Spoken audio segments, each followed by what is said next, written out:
नमस्कार मित्रों, विश्वधर्मा चैनल आपका स्वागत करता है और आशा करता है आप अच्छे ही होंगे। मित्रों, जीवन के हर मोड़ पर व्यक्ति परेशान रहता है और पूजा पाठ करके कुछ न कुछ प्राप्त करना चाहता है, परंतु मित्रों, असल ज़िंदगी को जिसने पहचाना है वह इस सूक्ष्म जगत से भी प्राप्त कर सकता है। उसका कारण यह है कि हम असल बातों को अपनी असल ज़िंदगी में ही नहीं समझ पाते हैं। जय गुरुदेव। मित्रों, क्योंकि जब हम कोई चीज़ मांगते हैं, जब हम असल ज़िंदगी में कोई भी वस्तु मांगते हैं, यानी साक्षात रूप में, तो किससे मांगते हैं?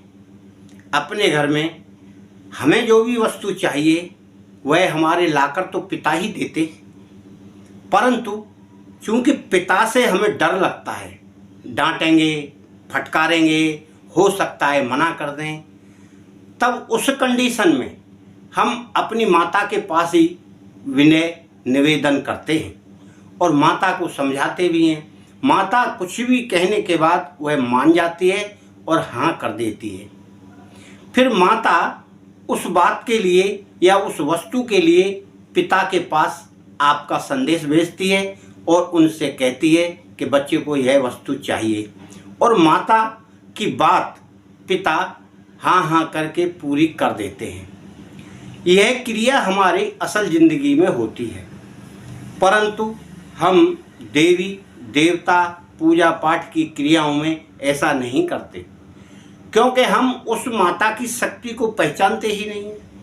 जब हम उस माता की शक्ति को पहचानने लग जाएंगे, प्राप्त करने लग जाएंगे, उसके सानिध्य में जाना शुरू कर देंगे, तो हमारी सारी मांगें पूर्ण होना शुरू हो जाएंगी। परंतु हम करते क्या हैं? अपने मनमाने तरीके से, मनमाने ढंग से, जो जैसा जानता है वैसा पूजा पाठ करना शुरू कर देता है। इस क्रिया में उसे वह सब प्राप्त नहीं होता जो वह प्राप्त करना चाहता है, और उसे साल, 6 महीने, 2 साल ऐसे निकल जाते हैं, और फिर वह आखिर यही कहता है कि पूजा पाठ व्यर्थ है, इससे कुछ भी प्राप्त नहीं होता, यह भगवान नहीं है। केवल हमारी आस्था, विश्वास ही हमें उस मंजिल तक पहुंचाती है जो हमें चाहिए, और उसके लिए हमें पहले माता के सानिध्य में ही जाना है। तब हम परम पिता ईश्वर से वह वस्तु, वह ज्ञान प्राप्त कर सकते हैं या अपनी समस्याओं को मिटा सकते हैं। इस जीवन की और उस जीवन की, सूक्ष्म जगत की दोनों क्रियाएं एक ही हैं। जितनी भी हमारे मन में बसी हुई हैं माताएं या उनका रूप, वह सब एक ही शक्ति के अनेक रूप हैं। आप चाहें तो किसी भी माता को मानकर उनकी पूजा अर्चना कर सकते हैं और उनसे अपनी फरियाद कर सकते हैं। वह माता आपकी बात को सुनेगी और अवश्य कुछ दिन में पूरी करेगी। आपको केवल करना तरीके से है, और वह तरीका हर कोई जल्दी जान नहीं पाता है। चाहे जैसे करने लगता है, बस यहीं थोड़ी गलती करता है। व्यक्ति को करना है तो पहले थोड़ा ज्ञान ले ले कि मुझे कैसे साधना करनी, कैसे पूजा करनी, कैसे जाप करना, कैसे उनसे मुझे मांगना है। थोड़ा सा दीक्षा ले, गुरु बनाए, गुरु बनाकर ज्ञान प्राप्त करे और उनसे ज्ञान लेकर वह क्रिया करे जो वह गुरु बताए।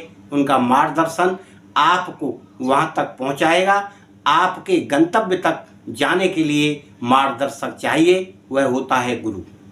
आप अपने ढंग से करेंगे तो हो सकता है कहीं आपको अड़चन आए, तो उसे कौन संभालेगा, कौन बताएगा।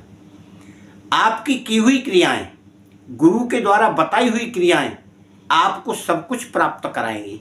केवल आपको धैर्य धारण करना है, विश्वास करना है और वह कार्य भी करना है। 24 घंटे में 20-25 मिनट आप सवेरे कर लें तो आपके 24 घंटे सुरक्षित हैं। आप उन क्रियाओं को करें जो अंतरिक्ष में शक्तियां हैं, उन तक आपकी फरियाद पहुँचे और वो सुने और आपसे उनका नाता जुड़े। जब आप माता के सानिध्य में जाएंगे तो आपकी बात भी जाएगी। और आप माता का पूजा अर्चना जो भी आप जाप करेंगे उसके सामने आप अपनी समस्या भी तो रखेंगे, या आपको कुछ चाहिए तो वह भी तो आप रखेंगे गुप्त रूप से। तो जब आपकी पूजा अर्चना जा सकती है वहाँ तक, तो क्या आपकी फरियाद या मांग नहीं जाएगी?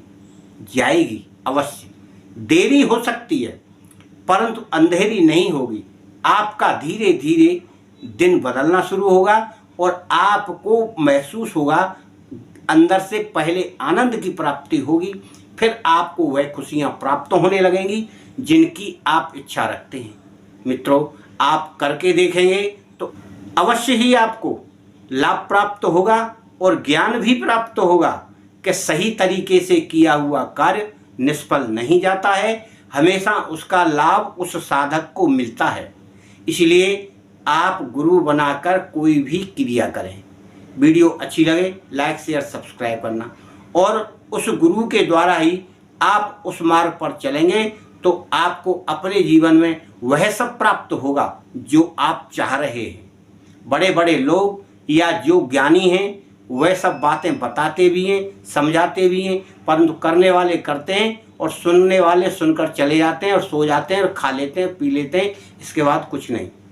मित्रों, मेरा तो यहाँ आपको ज्ञान देने का काम है, मैं ज्ञान दे रहा हूँ, आप करेंगे तो फल आपको ही प्राप्त होगा। मित्रों, मेरी ओर से कोई गलती हो तो आप उसके लिए मुझे क्षमा करें। मैं आपको यही प्रार्थना करता हूँ कि आप कुछ ना कुछ करेंगे तो आपको फल अवश्य प्राप्त होगा। जय गुरुदेव, फिर मिलेंगे।